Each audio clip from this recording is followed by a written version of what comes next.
How you doing? This is Ivan from Bitesize Wisdom for Busy People, and today I want to share another idea to help you live a more conscious life. And the idea is on how to see the world with new eyes.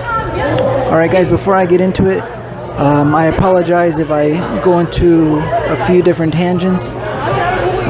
Just the format of my videos is that whenever I have an idea or a topic that I want to speak on, I just give my in-the-moment commentary. My videos aren't scripted, so I apologize if it takes a little bit for me to come to the point, the main point that I'm trying to get to.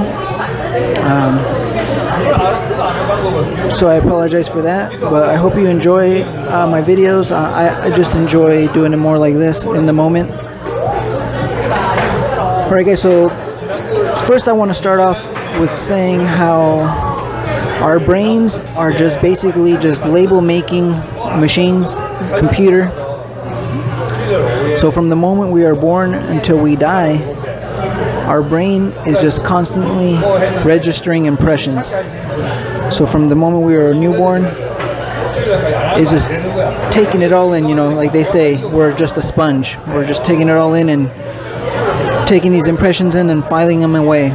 And how the brain works usually is kind of like a binary computer. It will file away our experiences, our memories, in like or dislike, pleasurable, not pleasurable. So as we grow up and we get older, we accumulate vast amounts of information, of data. And this is all in an effort to just make our lives easier, more efficient. Because there's neuroscientists estimate that in every moment there's at least around 2 million bits of reality making information. So basically this is all the information that our five senses take in. So that's a lot of information, 2 million bits. And the problem is though, is that our conscious thinking part of our brains can only process around 2,000 bits of information. So just think about that. If there's at any moment around you, there's 2 million bits of information to take in, but you can only process 2,000 bits. So how accurate do you think your view of reality is? And how does your brain process those 2,000 bits? How does it choose which 2,000 bits to process? And that's basically all our memories, all our social conditioning, and all our beliefs determine how we will take that vast amount of information and whittle it down to our own unique point of view. Which is why nobody sees things the way that you do. Everybody sees the world basically through the eyes of their conditioning. So what is this conditioning? Basically, like I said, it's all the labels that we attached to all our experiences from the moment we were born. So although it makes our lives more efficient because our brain doesn't have to think about everything as if it was encountering it for the first time, like when we were kids, it does it through our beliefs. So then through that, it's able to process this information quickly. But as you see, if there's 2 million bits and we're only processing 2,000, although it might be efficient and quick, you can see how our reality is skewed and we don't have an accurate picture of the world. So the point of this video was how to see the world with fresh new eyes. So I just want you to try and experiment, you know, with the people that are in your life, the people that are very important to you. Let's say your mom or dad, or brother, sister, boyfriend, girlfriend, wife, husband. And like I said, we live our lives and we process our lives through all these mental pictures that we have accumulated. So with the people in our lives, we have all these mental pictures of the people that we care about. And through these mental pictures, we remember our friends, we remember our family, and that's how we interact with our family, through these mental pictures that we have. And because we have these mental pictures in our brain, we think we already know the thing that picture represents, the person that thing represents. But every moment is new, every moment is fresh. But we're always seeing the world through the filters of the past.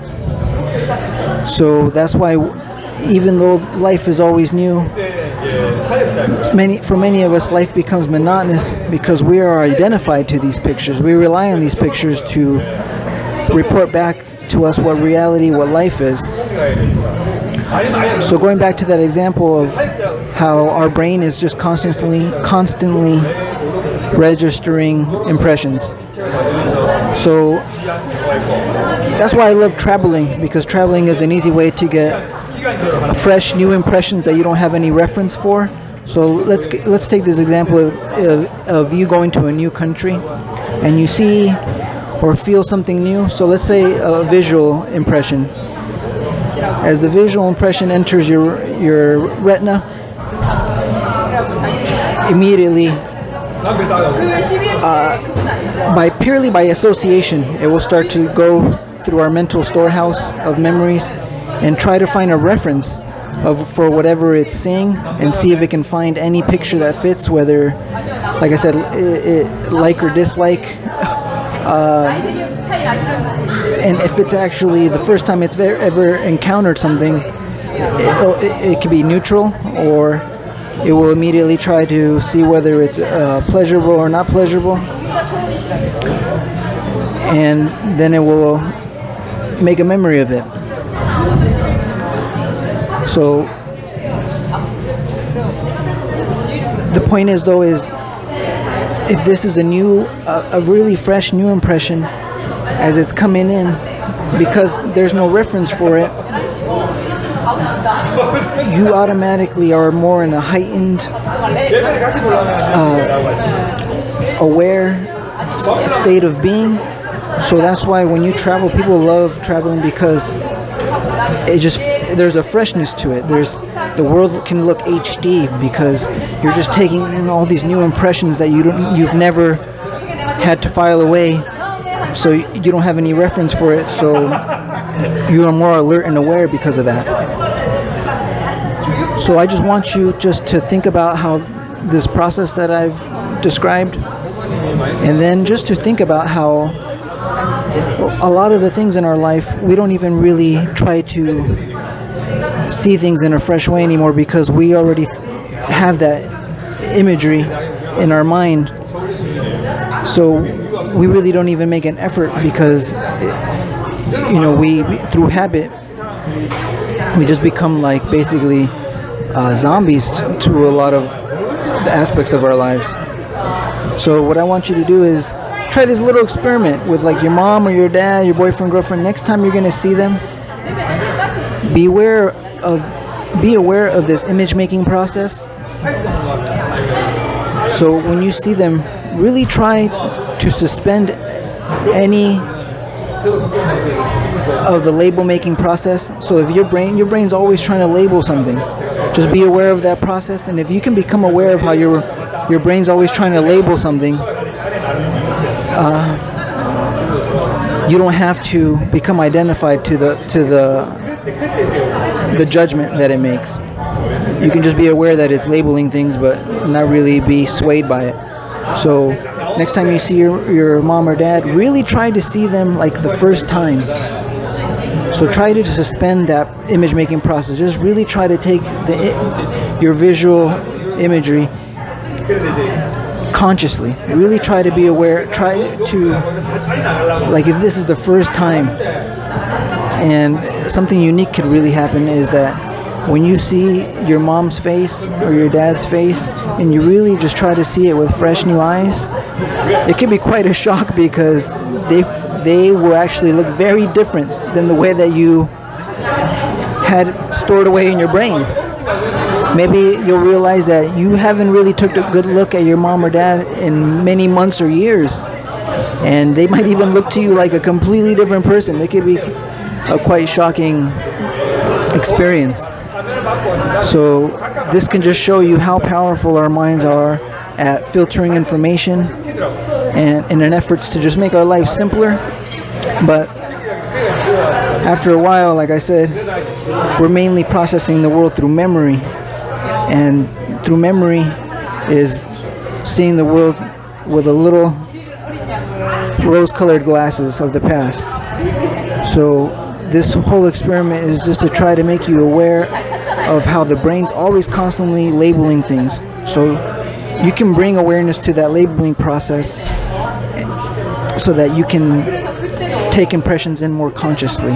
So that's the whole idea of this experiment. And like I said, like when you do this, like, yeah, every moment is new, and even if you look at an object that you encounter daily, you can see that it's always fresh, it's always new. You can start to feel the presence in the object.